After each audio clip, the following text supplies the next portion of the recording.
মা মা কি করছো? এই ময়দা মাখছি। ফ্রিজে দেখলাম চিকেন আছে, তাহলে একটু চিলি চিকেন আর লুচি হোক। আবার চিলি চিকেন আবার লুচি? হুম। আর কি, করতেই হবে, বলেছিস যখন দে। চিলি চিকেনটা যে আমি ম্যারিনেট করব তার জন্য উপকরণগুলো দিয়ে দিচ্ছি। প্রথমে দিলাম ডিম, এখানে আদা রসুন বেটে রেখেছি সেই বাটাটা দিচ্ছি 1 চামচ, আর 2 চামচের মতন দিয়ে দিলাম আদা রসুন বাটা। স্বাদ অনুযায়ী মরিচ গুঁড়ো,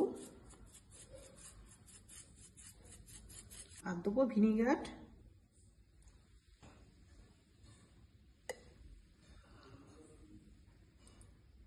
কর্নফ্লাওয়ার, লঙ্কার গুঁড়ো দিয়ে এবারে ম্যারিনেট করে নেব।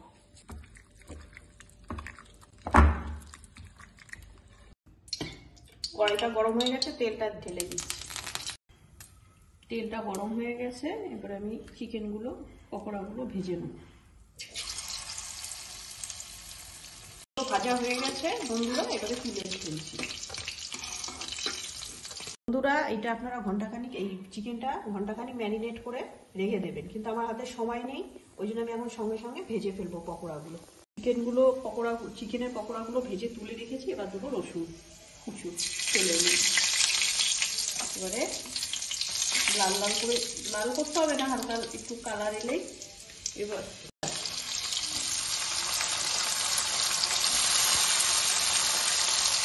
ক্যাপসিকাম ভাজা ভাজা করে নেবো। আর দেবো আদা রসুন বাটা 2 চামচের মতো দিয়ে দেবো নুন স্বাদ অনুযায়ী। আদা রসুনটা দিয়েছিলাম, এটা কাঁচা গন্ধটা চলে গেছে। এবার দিচ্ছি সোয়া সস, চিলি সস,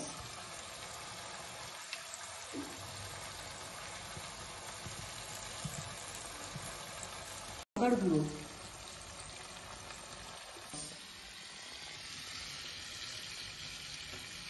টমেটো সসটা একটু বেশি দেবো।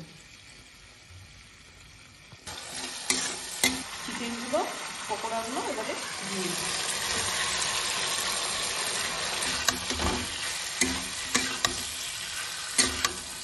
দিয়ে চিকেনের মধ্যে জল দিয়ে, সামান্য জল দিয়ে এবার ঢেকে রাখবো। ঢেকে দেবো, সিম করে, গ্যাসটা সিম করে ঢাকা থাক।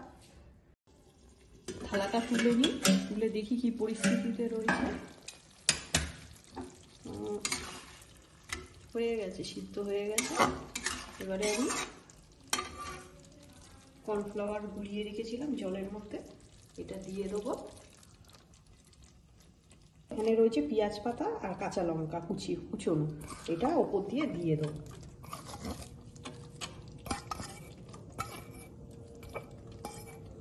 আর দেবো গোলমরিচ গুঁড়ো ওপর দিয়ে ছিটিয়ে দেবো।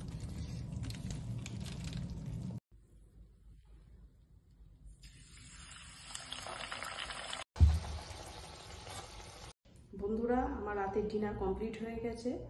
রেসিপিটি ভালো লাগলে আপনাদের লাইক কমেন্ট সাবস্ক্রাইব করবেন, আর আমার পাশে থাকবেন, যাতে আমি আগামী দিনে আপনাদের নিত্য নতুন রেসিপি তুলে ধরতে পারি। নমস্কার।